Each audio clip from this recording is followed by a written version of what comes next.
नमस्कार, आपण पाहतात रयत संवाद न्यूज चॅनल। मनुवादी लोकांच्या भूलथापांना बळी न पडता काँग्रेस पक्षाच्या पाठीशी उभे राहा, परभणीचे माजी महापौर रवी सोनकांबळे यांचे आवाहन। नाही, मुस्लिम आणि बौद्ध आता चक्कीमध्ये आहेत आणि सुपामध्ये बाकीचे उर्वरित लोक आहेत। जर आमची माती झाली, आमचं दळण झालं तर तुमचंही पिठलं झाल्याशिवाय त्या ठिकाणी राहणार नाही, हे आपण सर्वांनी ह्या ठिकाणी लक्षात घेतलं पाहिजे। कारण सध्या भारतामध्ये फक्त मनुवाद आणि संविधानवाद हे दोनच वाद जिवंत आहेत।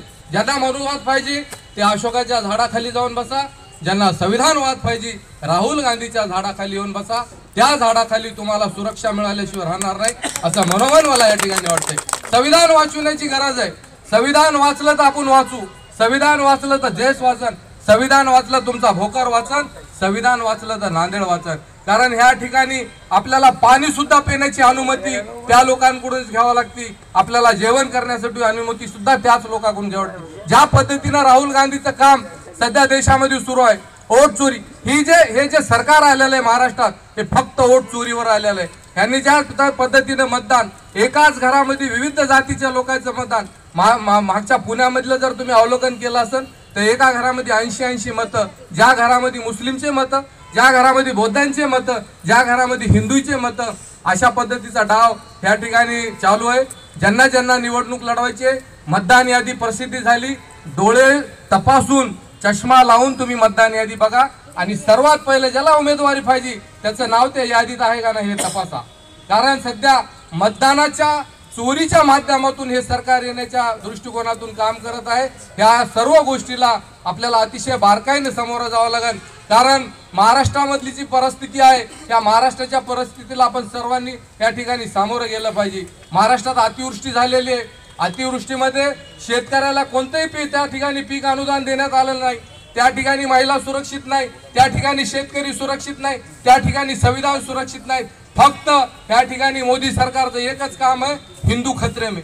आता हिंदू खतरे में ना इथं मुसलमानाचा मुख्यमंत्री आहे, ना त्या ठिकाणी बुद्धाचा पंतप्रधान आहे, ना त्या ठिकाणी ओबीसीचा कोणी आहे, ना त्या ठिकाणी मराठ्याचा कोणी, मग हिंदू खतरे में ह्या पद्धतीचं जे ह्या RSSचं डाव आहे, हे डाव आपण त्या ठिकाणी लक्षात घेतला पाहिजे।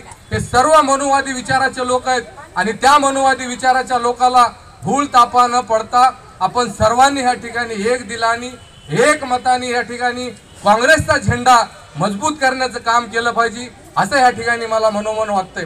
कारण सध्याची परिस्थिती, नरेंद्र मोदीनं पूर्ण देशाचा सत्यानाश केलेला आहे, माणसामध्ये माणूस ठेवला नाही। आपण कधी ओबीसी मराठाचं भांडण ऐकलं नव्हतं, फक्त पूर्वीच्या काळामध्ये हिंदू आणि मुस्लिम ते निवडणुकीमध्येच हा विषय राहायचा, परंतु आज लग्नामध्ये सुद्धा तो विषय, आज सोयरी करायला गेलं तरी तो विषय, आज कोणाच्या कार्यक्रमामध्ये गेलं तरी तो विषय, कुणाच्या अंत्यविधीमध्ये सुद्धा गेलो तर आपल्याला त्या ठिकाणी फक्त जातीवादाच्याच गप्पा आणि गोष्टी ऐकायला भेटतात। इतक्या वाईट परिस्थितीमधून आपला देश या ठिकाणी जात आहे। 1947 ला 562 आपल्या रियासती होत्या, आज त्या 500च्या 600 होऊ शकतात।